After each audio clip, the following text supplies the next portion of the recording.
often just think of our job as our job, but when somebody takes a peek at it in a different perspective, now he's investing in other people. That's pretty cool. That's really cool. It's really cool. Welcome to the Spartan Pro Show, where leaders tune in to grow personally, grow professionally, and grow your business. No matter how your role is defined by your organization, you are a leader. Today, we have Molly Hunt with us, and we're your co-hosts, David Childs and David Lillard. Molly is the CEO of Ty Boyd, Inc., which is a powerhouse company in the field of improving business communication and public speaking skills. From the boardroom to the arena, Molly works with individuals throughout the country to boost their communication skills. She allows her students to see that important speeches are more like conversations with individuals rather than presentations to a crowd. And so I just want to start by kind of sharing my quick background with Molly and Molly, where you and I got to meet each other. She at Ty Boyd Inc., they have a course called ESI, Excellence in Speaking Institute, Excellence in Speaking. And that's actually where, if you all listen to our first episode, which was Dusty Holcomb, we actually talked about Ty Boyd and ESI a little bit. And that's where both of us met. That's where I met Molly. She was one of our teachers there. And it's just made a massive impact on me, on my life, on my business, my communication skills. And I've still got a long way to go because I don't follow their advice as often as I should. But hopefully I will make her proud during this interview. But really, I'm just excited to have her on here to be able to really share how can leaders become more effective communicators. That's one thing I want us to talk about today. But can you share a little bit more, Molly, just high level about Ty Boyd Inc., how you all, we were talking in our intro discussions here about adding value to organizations, adding value to people. And so how do you add value to organizations? Just a quick high level of that. Well, first, I'd like to say thank you to both Davids for having me here. And you are a great student. You were a fantastic student. But I will tell you a little bit about the organization, and it started with Ty Boyd over 40 years ago. And just a quick snippet is he had been in radio and television for many, many years. He became a public speaker and really enjoyed doing that. But then he found his passion and his love was to be able to teach others to do that very thing. And the company is now in its 40th year, and nobody has ever gotten it just right. But we do believe we're moving in the right direction because, number one, we have a lot of fun. But it's the number one fear is speaking in public. And I think it goes way beyond even that, truthfully. But if I'm going to keep it up here, I'll start there. and also, I quote my parents all too often these days, but one of the things that my mom Pat Boyd would always say is that the biggest room in the world is the room for improvement. And while David Childs, you say, I'm still working on it. Man, you're always going to be working on it. And that's part of at least taking care of getting better. You will never be perfect, and nobody is perfect, but we always have room to improve. It's regardless, when people come through our signature course, the Excellence in Speaking Institute, it's a 2.5-day course, but there are people in that course who are professional speakers, and that's what they do for a living. But there's also people who come through the course who it's their number one fear, and they would rather be doing something completely different than to be in our classroom. We've seen some serious transformations because regardless of where people are, they know there's opportunities to get better. So that's a little bit about what we do. And getting to your question about, ask that question again so I can be more direct in the answer. So how can leaders be more effective communicators? I know that's a loaded question. Well, I do believe, almost to David Lillard, your book is, instead of looking at the problem, I think leaders often think that we need to do this, but if leaders would do more of this and listen, I think that is really a sweet superpower that all leaders could have. And, I'm certain that you all have read some great books or listened to some podcasts where you hear of the greatest leaders who at a certain point, in a pivotal point in their careers where something happened, they turned and looked to see, what can I hear everybody else saying? How can I do for them? How can do you see what I'm saying? Instead of being my focused, Right. as a leader, look out and look into others. So listening, I would say, is a big one. It's interesting because, well, I shared with you before we got started here that I was just listening to a podcast with Chris Anderson, the founder of TED, and he's teaching people how to do, or what their organization is having people only do an 18-minute talk, and that's even more intimidating to a lot of people. Rather than saying, hey, you have all the time in the world to communicate your message, you now have to take your life's passion and boil it down to 18 minutes. But that was one point that I heard him say, probably the most direct point, is he said, you have to serve your audience's interests. You can't be there to talk about you and hope you persuade them. And so what that just told me, hearing you say that, is that speaking isn't about talking. Communication isn't about talking. It's about just shut up, sit down, listen to the other side, and now just engage in a relationship with them. Engage in a communication. There's a lot of people that I've been working with through this new online life that we're all having to navigate and find our way through. And it's really interesting. Some of the people that I'm coaching, they say, look, I'm trying to sell something. And I feel awkward even calling a business to say, do you want my services? And I say, then don't bother trying to sell them anything. How about just asking how they're doing? How about just finding out? Because people want to do business with people that they trust. And I believe in creating relationships and building relationships that will take them so much further. Getting to the business stuff will definitely happen. Mm-hmm. But especially right now, it's really challenging. And how do I engage with people on a screen who I've never seen before? And, I'm looking into this Oculus and not into the faces. There's so many moving parts, but part of what we've always taught in our in-person classes is very similar to what we're teaching in our online platform. And that is how to create relationships and come from the perspective of the other person. We're very much, it's not about you. And when we're communicating with people, we tend to put a lot of the focus on ourselves, but the focus truly needs to be on other people. And I'm going to go back to something you said earlier. You talked about many people's biggest fear is public speaking. I mean, is that the biggest struggle that most leaders have when they try and communicate things? Is it the fear? You were about to go into something a little bit deeper and you stopped yourself. I'm curious what that was. What is the bigger issue at play there? So what's interesting, I believe with leaders, a lot of times with all of us, we have insecurities. It doesn't matter who you are, but if you are at a high level, and sometimes people think, I can't go into a classroom setting with people and uncover my fear of being able to communicate. But you know what? The transparency it helps you to connect even more so. So when people come through our courses, some people will come in and think, teach me how to put these filters up. But what we do is we teach people to take these filters down. Mm-hmm. And especially today in this environment, people don't want somebody to try and be somebody else. They want to know that they are cared for, that they are acknowledged, that I am a human being, that I am being heard.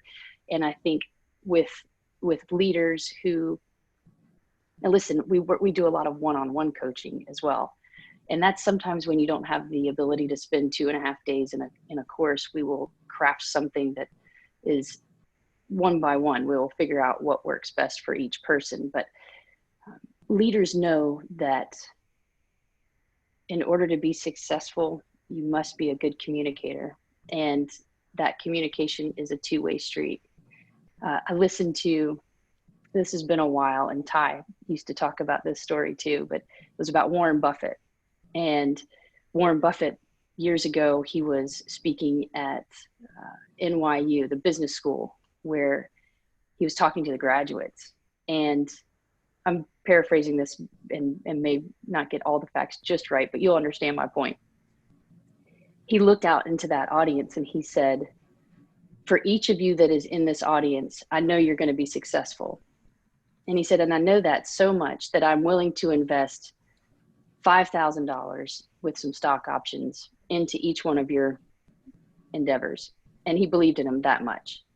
And then he paused and he said, however, if you are a master communicator, I will double that investment and I will stock options. You know, he's going to make it work.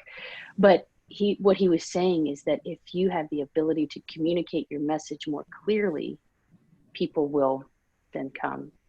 And I love that Warren Buffett is the person who said that. He says that his number one course that changed his life was a Dale Carnegie course.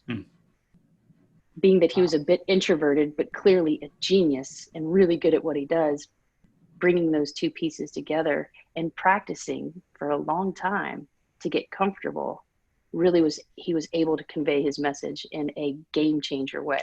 Wow. Yeah. So there's two things I'm hearing you say. Number one, you were talking about listening and understanding the problem. And so that's a lot of empathy, right? I mean, it's putting yourself in their shoes and understanding where they're coming from so that you can actually speak to that. And then the second you're talking about is authenticity. You're really talking about taking the mask off, being your true self and communicating that way, as opposed to curating a manicured look of we were talking about this when we first got on, are we ready, for this? But a lot of what you talked about was right there was being your authentic self, and being honest. And, how much does honesty play into crafting a message? I would assume right now, understanding the truth is difficult for a lot of people. There's so many competing messages about what is actually true. So how can we be more honest, more authentic when we're communicating? And that's an interesting question. As I digest it a little bit, well, one of the things that I would say is there's so many different personalities that we're dealing with. And if you can learn, number one, your own personality style and what works best for you, but even better than that is to be able to read other people quickly and assess. And there's personality assessments, everywhere. But if you are socially aware and care, and you're introducing or talking with somebody who's in your firm or your environment and coming from their perspective, you'll have to find different languages. If that makes sense, is you must be bilingual. You not only speak your language, but you must be able to speak. And you think about marriages, people have two different ways of communicating, but if you can speak your spouse's language, you're going to get a lot further. Right. I can go into a whole. 100%. We understand all too well. Yeah. I mean, that reminds me a lot of Google did a study. This has been years ago, I guess. I think it was called Project Aristotle, where they tried to understand what makes the best team. And they went through a lot of different scenarios where we're going to put all the A players together, all the B players together, C players, and just see if we put all top performers together, are they better?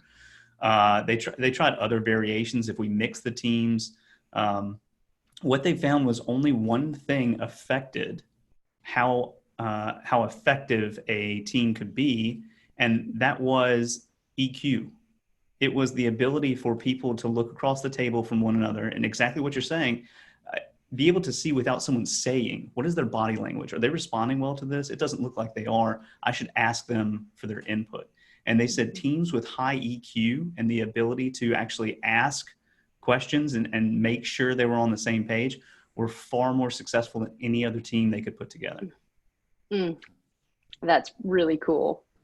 Yeah, we do personality assessments, but it's even bigger than that. And I think inherently, if you are others focused, you'll key into those things and you'll pay attention.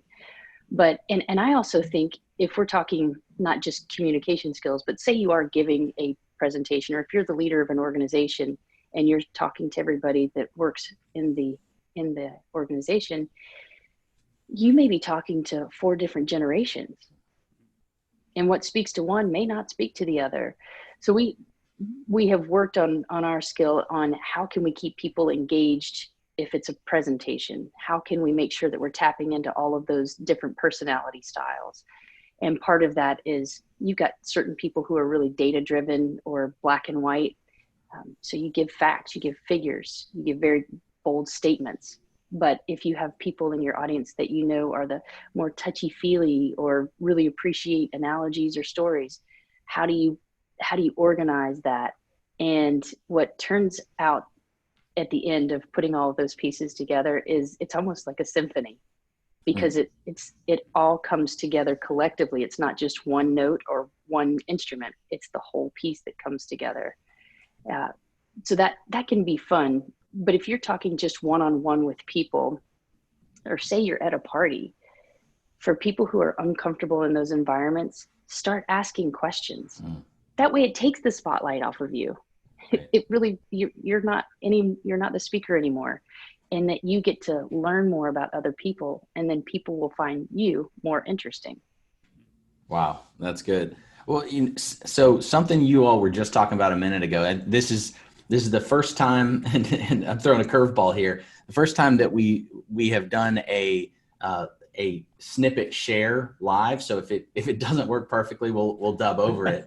But I want to hear your thoughts on this video. We actually watched it. David and I happen to be in a group called C12, and we watched this on an episode on one of our meetings a couple months ago. But it was recorded back in 2008, 2009 during the financial crash from a mortgage company who's actually in Charlotte, Movement Mortgage. And it's the way that the CEO delivers really, really rough news to his employees. And it has struck my heart. And what just kind of stood out to me is we've got 40 million people plus that are unemployed in the last 9 weeks. This message has been getting delivered and is going to continue to get delivered the rest of this year. And so I think it's important enough that we pause for a moment and watch this. For those that are listening, listen to this. And then I want to hear if you have some good takeaways, some things that he could have done better, or how that really comes back to effective communication of a leader. Sure. I'd love to. All right. Good morning, guys. Good morning. Tough morning today. Tough day. Had a few guys walk by me at the coffee stand this morning and said, "Hey man, you doing okay?" I don't know if you have enough time to unpack that. You doing okay? And in a sense, yeah, we're all doing okay. Standing up, we're standing here, sun's out, we're doing okay. In another sense, I want to say no. No, I'm not doing okay. No. I'm hurting. I feel sad. I feel like I let some folks down yesterday. I don't like a marketplace that's constrained. I don't like the fact that, man, we're in a tough, declining housing market. Margins coming down, tightening things up. I don't like the fact that, man, we had to say goodbye to 200 people that we love. They were part of this community. I don't like that. In that sense, no, I'm not doing okay. I was probably more than they wanted to hear at a coffee machine this morning. But that's what I felt like saying if I had a little bit more time. But yes, in a sense, I'm doing okay. And in another sense, no. We're not doing okay. And it's okay to hurt. Like, that's okay. That's okay. It's all right to say, no, man, I miss a teammate. Man, I'm sad. I was sitting yesterday with dear friends, weeping with them, crying. Because it's painful. It's painful to go through separating from people you love and care about, you do life with every single day. That hurts. That hurts, and it's real, and we should care. If we're going to be human beings, if we're going to live out the mission that we have on the walls to love and value people, we better hurt. We better say, no, that's not okay. We're not all right with the things that go on in this world. We get a bad report from a doctor. We have something that goes on with a loved one. It's okay to not be okay with those things. I want to challenge you guys today, each one of you all today, man, reach out and let a teammate that was let go yesterday, man, let them know, man, you're caring about them. Let them know you're thinking about them. Let them know, man, that you love them, that, man, you appreciate them while they were here. And that God's got bigger plans for them still to come. This is not the end of their story. It's a hard day. It's a low day. And it's a day that they need love. They need people in community to come around them and let them know that it's going to be okay. Take the firm foundation you're standing upon. Reach out to love and care about them.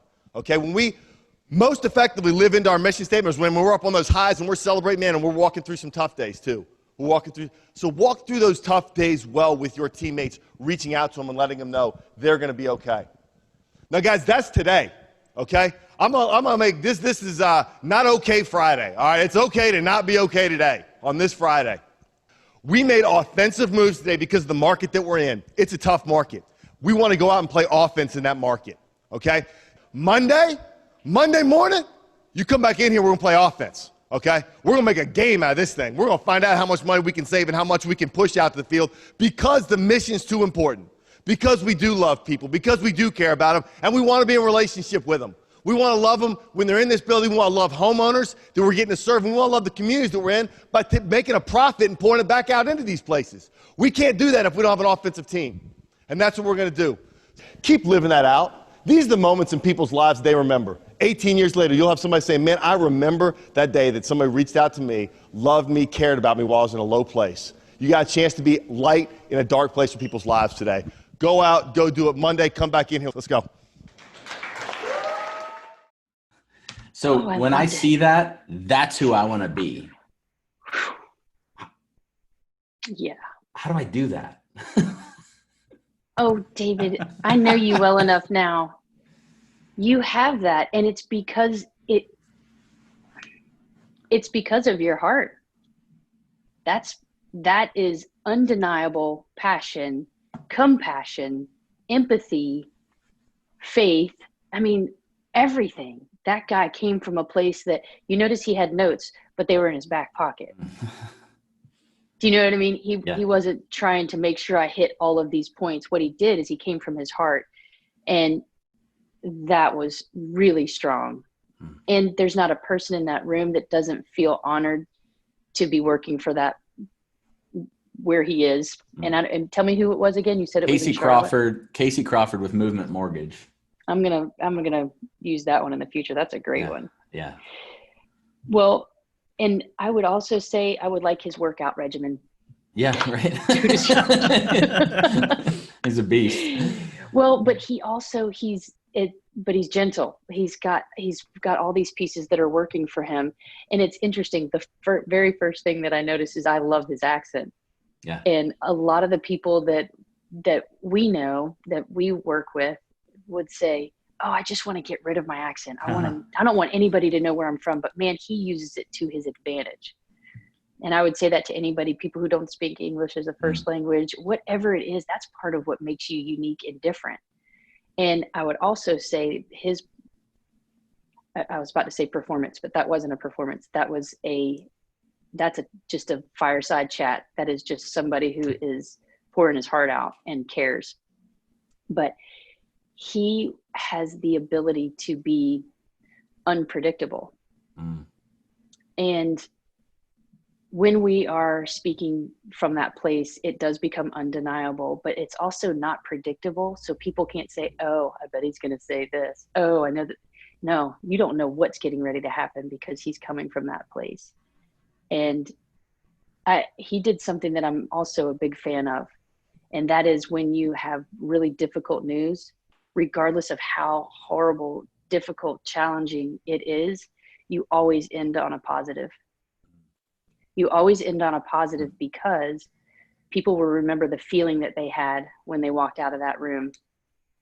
Maya Angelou, one of my favorites to quote, she said, people won't remember what you said or what you did, but they'll remember how you made them feel.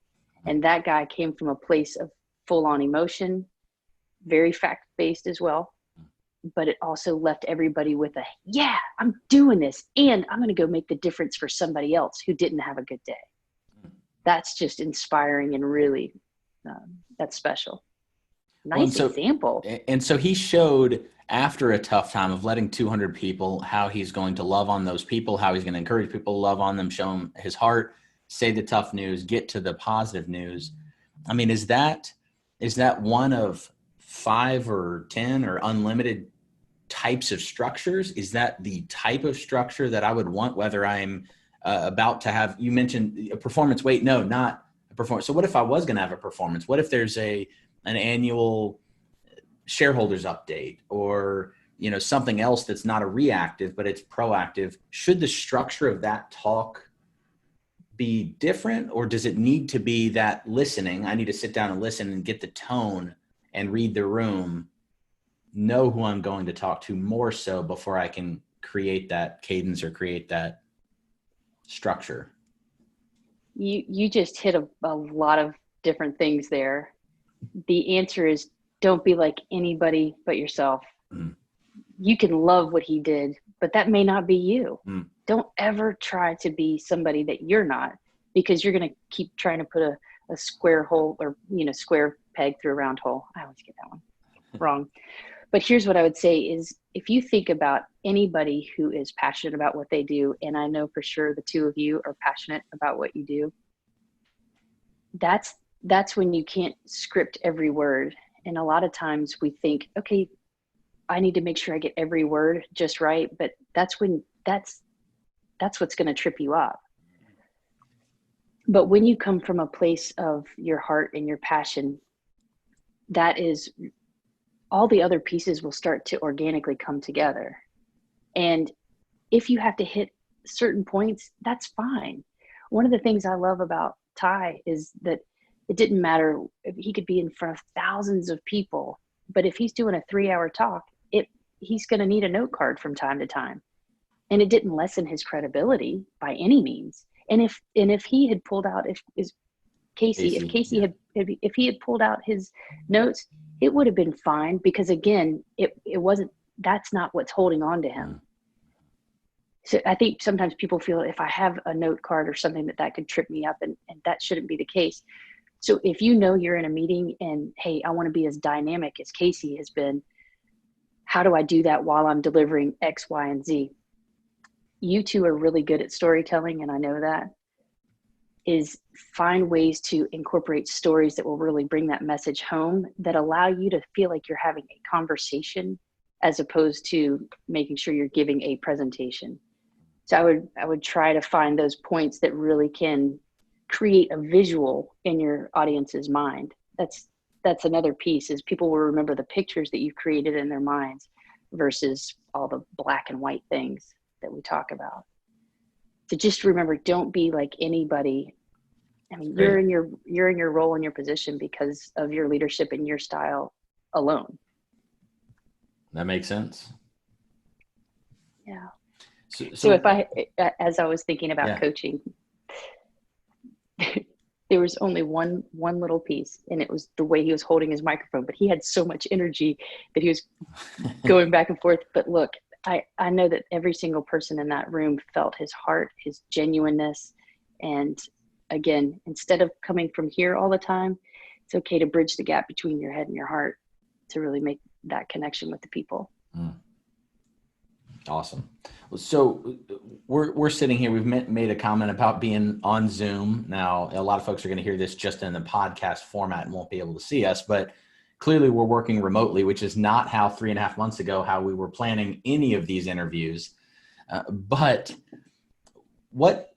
what changes when, as you mentioned, my eyes are going there and I'm looking over here? What changes or how can we better communicate in this digital world? If it's a digital world because we just are getting used to it, or because we're forced into it because of lockdown, how can we better communicate in this sense?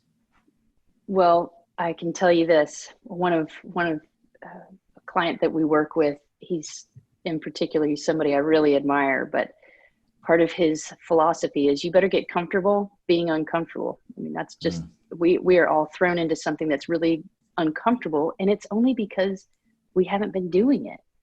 Now, if you could see my setup here, I look like I'm on the Kelly and Ryan show or whatever that show's called. There's so many different moving parts behind the scenes, and it feels really awkward and uncomfortable, but guess who knows that?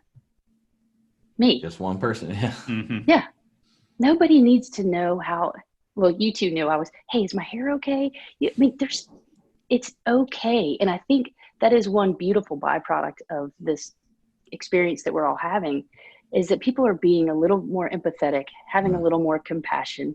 Hey, if somebody's dog barks or if a kid runs into the room, we all get it because we're all in this. But how I find that it's getting better is because I'm practicing and I'm forcing myself to practice. So did it feel uncomfortable the first time that I looked into the little eye? Yes. But right now it doesn't anymore. And I feel as though the things that we teach in our course is super applicable to this experience. And that is, number one, how do you want to appear to the people that you're speaking with? And so do you dress differently? You know, if you're comfortable wearing, for me, a t-shirt and yoga pants, don't do that when you're in a meeting, and just dress a step above what you would typically do, and go through some dry runs with people that you trust. And I also, and you and I have talked about this a little bit, but remember that all of the things that communicate when you're in person are the same things that are going to communicate across a camera, and a camera doesn't lie. So if you want to practice using your camera, that's a great opportunity to see what people are going to see. Practice with your smartphones and use that as a tool. And using your hand gestures, using facial expressions. It's so funny when I've been working with people on this platform, how they'll just start talking and nothing is happening on their face, or something lights is go out right then. Yep. Well, there you go. And your light went out for a second. Is it a big deal? No. And the things that, again, whether you're in person or over this connection, you're the only person that knows.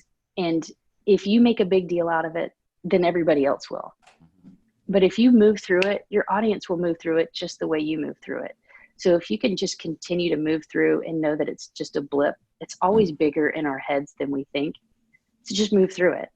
So a super quick question about the nuance between being human and entering in with empathy versus skipping over flaws or awkwardness. So obviously, if I talked about the awkwardness and I mentioned, in fact, I specifically remember you all talking about how not to point out that you're uncomfortable, not say, you know, this is one of my first times where I'm really uncomfortable up on stages, so I hope you'll give me a break. That's awkward. But is there how do we determine the difference between awkward and pity party versus vulnerability? And I guess, you know, as you were just mentioning, the thing up here and the thing up here and the thing up here, one thing that I love about, I think we're all Don Miller fans, and when we listen to a Story Brand podcast, I love how he and JJ, the co-host, just kind of rag each other a little bit, but they talk about how they share vulnerabilities, and some are major flaws. They're like, yeah, we completely screwed that up. We had no idea.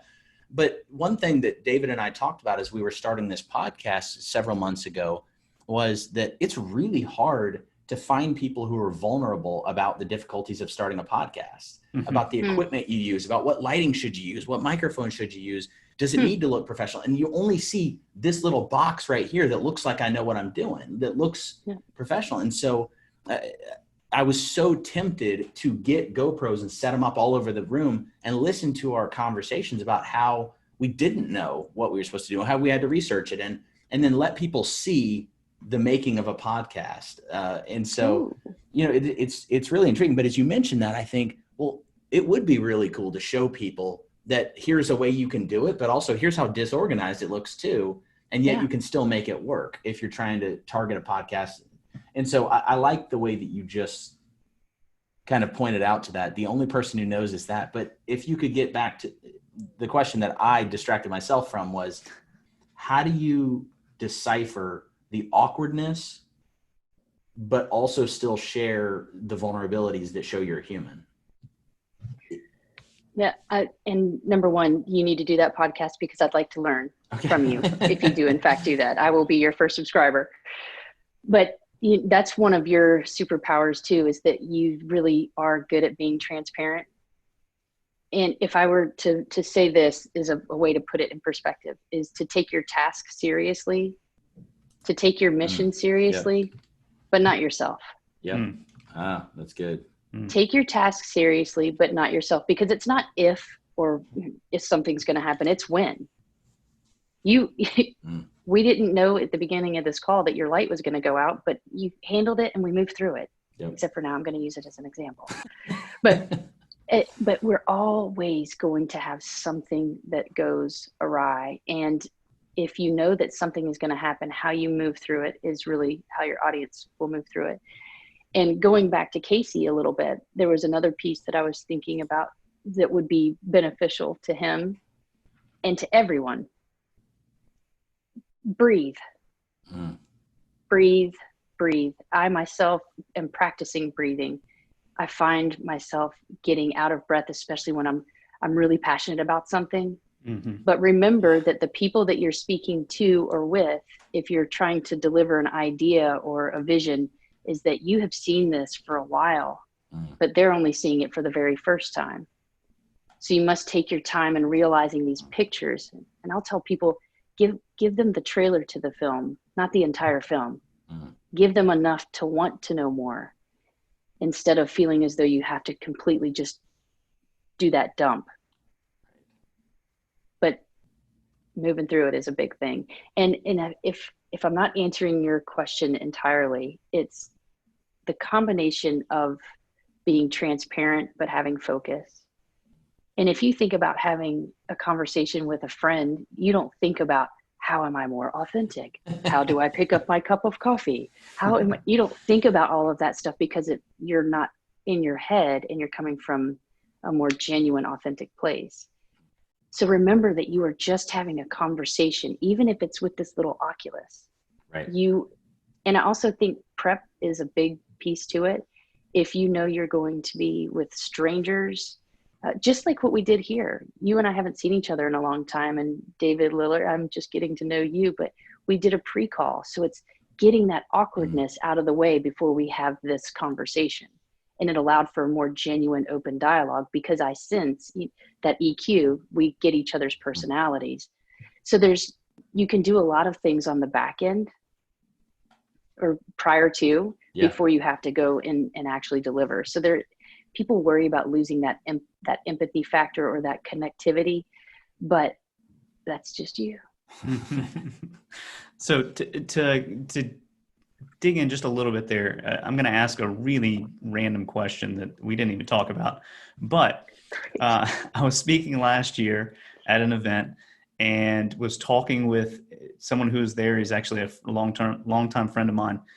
And he asked how I was doing. I said, I'm feeling good. He said, are you nervous? I said, not really. I feel pretty comfortable, maybe a little bit. And he told me this, and I wanted to get your thoughts on this. He said the physiological response that we feel when we're nervous is the same one as when we feel really excited. It's just a shift in perspective. And he told me that. And is that true? 1,000%. Oh my gosh. Okay. So there's kudos a study. to him. Yeah. There's a study that has shown that they've done MRIs on people's brains where they're severely scared. And then it shows what part of the brain is lit up. And then they did the same thing for people who are really excited. And guess what? The same parts of the brain were lit up. That's amazing. It's just our perspective. Yes. That's amazing. And so he was like, all you got to do is think, I'm not nervous. I'm excited. I'm excited. I'm excited. You still feel the same feelings, but you feel differently about them, really. That's a secret sauce. Wow. But I will also say that if you're not mildly uncomfortable or if you don't have a little bit of those nerves going on, then you need to do something else. So those nerves say, I want to do a good job. Those nerves say, I want people to really get what I'm trying to say, or whatever your mission is. But if you're not nervous, and we'll have people say, no, listen, I'm good. You come across oftentimes flat, perhaps condescending. So those nerves say, I'm trying something. I really want to connect with them and I care. So yes, that change in your perspective is huge. That's amazing. But you recognize you should be scared. You should be mildly uncomfortable, but that is your energy. That is your rocket fuel to shoot you where you need to go. I love that. I love that, instead of telling people don't feel that way, your goal is not to not feel those feelings. It's to be able to control those feelings and still give great presentations, still communicate clearly in spite of those feelings, just because we're thinking about and using them differently. Yes. And I tell you, if you practice and rehearse and you have we have a toolbox that we talk about, and it's just the simple pieces that really help to convey the message. If you put all of those pieces together, you might feel nervous and you think it's 100% evident, but if you put these tools together, it minimizes so much so that people, if you are nervous, it's so mild that nobody's going to even recognize it. Mm-hmm. But you should have that energy. You should have that nerve. Well, so one final question that I have on my mind, and it incorporates, it's going to be another one of my wandering questions for a second, and then I'll try to narrow it down. But there were two quotes that really stood out to me that I wanted to bring in to this question that comes. It's about the Chris Anderson interview again, talking about TED, and I'm thinking about an 18-minute talk. But Einstein said something. He said you should make things as simple as they can possibly be, but no simpler. Mm-hmm. And then Lee Lefevre talks about this curse of knowledge, where a lot of times people are buying at, and we can say buying a message or buying a product, it doesn't really matter. They are receiving at like a 2 out of 10. And then most salesmen are selling at a 6 or 7 or 8 or 9 out of 10. And sometimes that can come across or may actually be cocky. I want to prove to you that I know data. Now, I think most of the time it's probably good intention, but it's the curse of knowledge. You've used this lingo your entire life. And so, of course, that guy knows that. Of course, they know what a mutual fund is. Of course, they know what risk is. Of course, but they don't. And so I guess the question sort of is, how do you get rid of that curse of knowledge? Or I know it comes back some to listening, and we've got to listen to what their heart wants to hear. But how do we bridge that gap of, I want to make things simple, but I don't want to lose the message? Do you have any tips or thoughts on that, or is that a whole nother episode? And there's a whole lot in there. However, so everything's situational. Everything is situational. So I think, and again, knowing your background and also knowing your heart, is that perhaps you have some preconceived thoughts of, look, I don't want people to think it's because I care that I want them to do business with us. Right. And sometimes you feel like, is that too salesy? Is that too, but again, and I'm speaking from experience with the relationship with you, is I know where you're coming from. But when you get in your head and you overthink it, you feel as though, okay, I don't want to be too salesy, but I don't want to be too aloof. And I don't want to be, but there's so many things going on in your heads. And I don't know if for anybody that's listening to this podcast or watching, there's a whole lot happening when we're trying to deliver some message. You've got the voice that's coming out. You have the one that's assessing that voice that's coming out, and the one that's telling that one to stop so you can focus on what you're trying to say. I mean, there's just so many, and you're constantly assessing and trying to recalibrate, and just, you got to get out of your head. And I say that to 99% of the people, is that you're getting in your head. And I think when you realize who you're speaking to, that you can come from a different place, as opposed to being, how am I sounding? But if you know who you're dealing with, I think that, and part of it goes into research. What types of people are going to be in this audience, or who is in my organization? What type of culture do we have? And I think that you can come from a different perspective, instead of, they're going to think they should have picked somebody else, or they should have. Stop being I, me, my, and put the spotlight where it needs to be. And that's on your audience. When you come from that place, let them figure out how they feel about that. But if you're being genuine and authentic, having their best interest at heart, you're never going to please everybody 100% of the time. But you can know you've done your very best and walk away saying, that is something that I can feel strong about.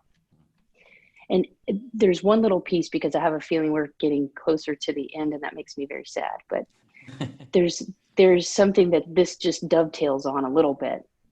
And David Childs, I don't know if you remember being in the course, but we talk about a gentleman by the name of Dr. Albert Morabian. And some people who are listening to this likely know who I'm talking about, but he's a professor who studied what is it that people take away from listening to people. And that could leaders, bosses, spouses, whatever that is. And what is it that people are taking away? And he did this study over years, and he broke it down into 3 categories. And those 3 categories are the verbal aspect of that talk, and that's just the black and white that we have written out or on the teleprompter or where on a napkin. The second piece was the way they said their words, the vocal variants. And then the third piece was their body language. So those 3 pieces were what bubbled to the surface as to what really connected with people. And when he broke that down, the verbal piece was 7%. 7. And all the Donald Miller people, 7 is not a high number. 38% is the way we use our words. And often if you're stuck to a script, you become really monotone. But remember that conversational tone. But 55% of the message that's being delivered is in our body language. It's in our facial expressions. It's in the way that we use our hands and gestures and face. So if we're being transparent here, where do we spend all of our time? The words. Right. The And same, that's yep. 7%. Yeah. So instead of getting caught up, not to say that the words aren't important, because that if you don't know the words, then you shouldn't show up to the meeting, but know the words, but know that what connects those words is the way we deliver it. Makes a big difference. You think about people who are on the radio, and for the people listening to this podcast, if we were Ben Stein and just Bueller, nobody's going to tune into your podcast. Mhm. You must use conversational tones to be able to relay that message. And I know I'm taking a little bit of a rabbit trail myself, but I want people to know that That's are listening really to this, that really does translate, especially on the virtual platform. That's a fantastic reminder. Yeah, especially not just on stage, but even here, we can tell when someone's not engaged. We can tell when someone's doing something else, looking at another screen, and that sends as much of a message as whatever the words they're saying are. So that's a fantastic reminder. So you are correct. We are here near the end of the podcast, and at the end of every podcast, we like to do the final rundown, where we ask a series of questions to every single guest and see if we can figure out and learn something from you. So first question, what's the most impactful book you've ever read? We were talking earlier about reading a lot and listening to a lot of books. So what's the most impactful book you've ever read? Wow. Other than Dr. Seuss and the Bible. I love the $1 Million Toolbox. That's the book that Ty Boyd wrote, because I use it as a Bible when it comes to presenting. But right now, and we talked about this a little bit before the podcast, but I'm loving the book of The Ride of a Lifetime, which is a fantastic book of the gentleman.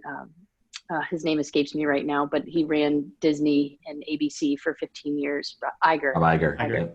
Yeah. And just an incredible, it's also the way the story is told that I really love. But I'm like you all, I listen to a lot of podcasts.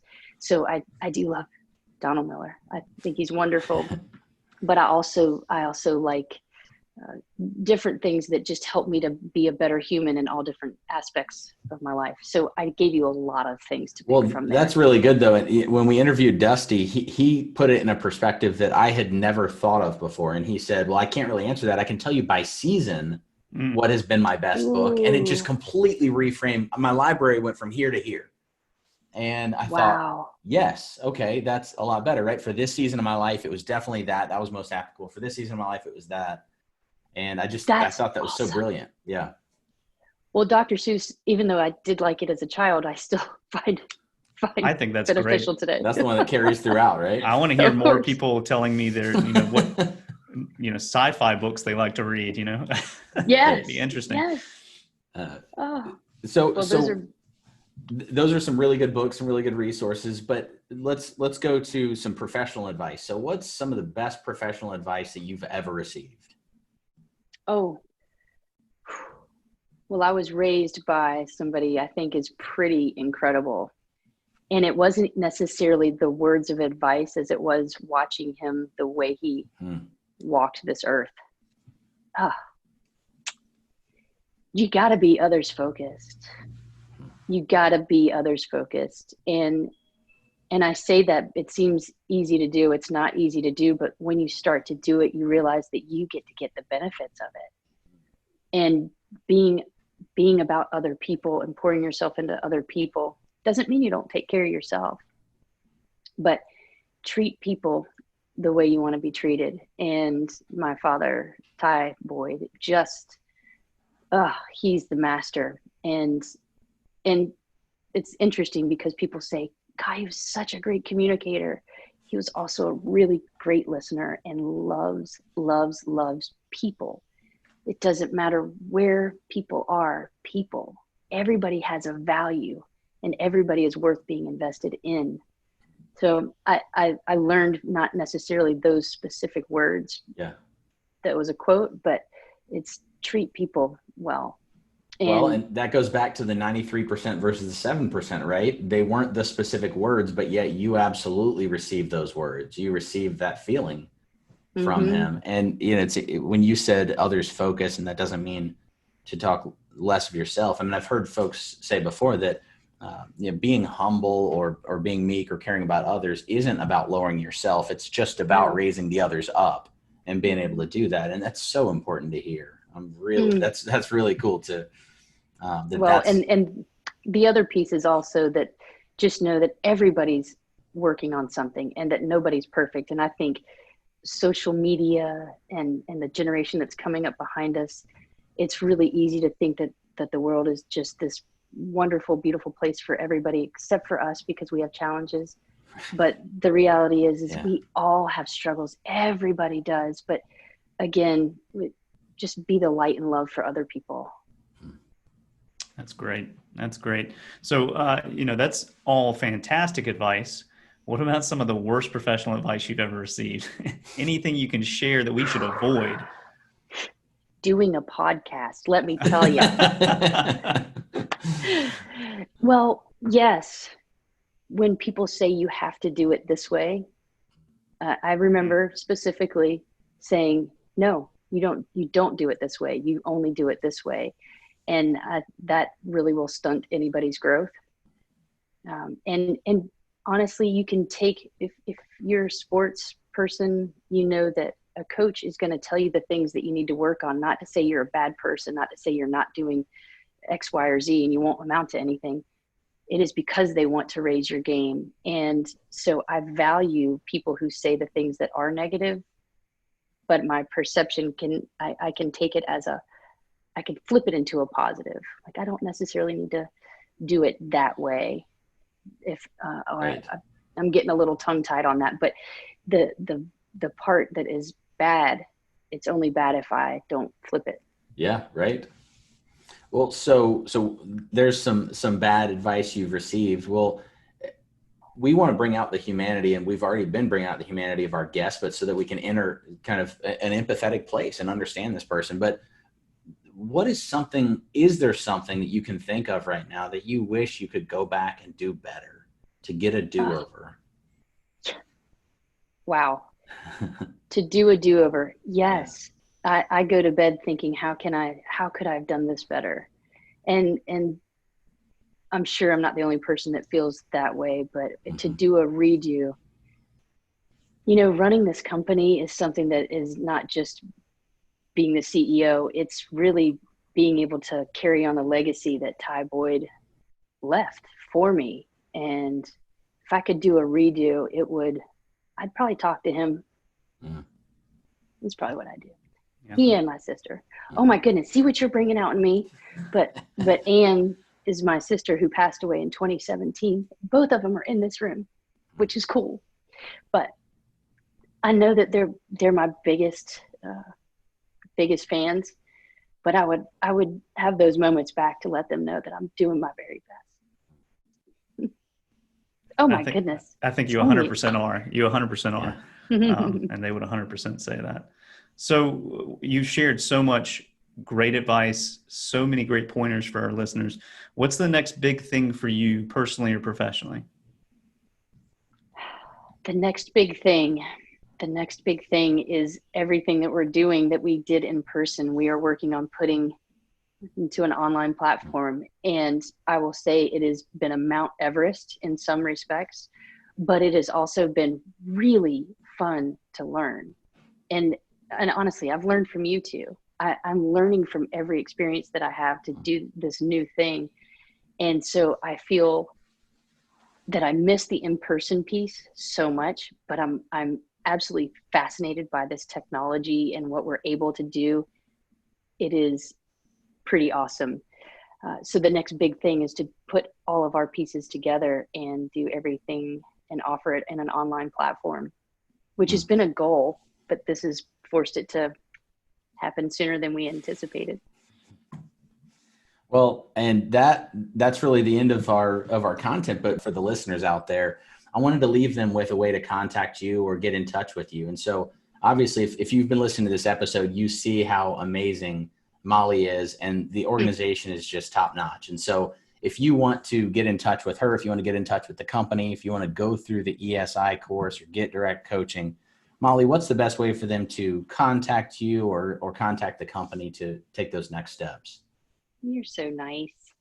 Well, we would love for you to come through our in-person session, but if not, we can find ways to do online opportunities. But you can contact us through our website, which is tyboyd.com, tyboyd.com, or feel free to call our office, which our number is 704-333-9999.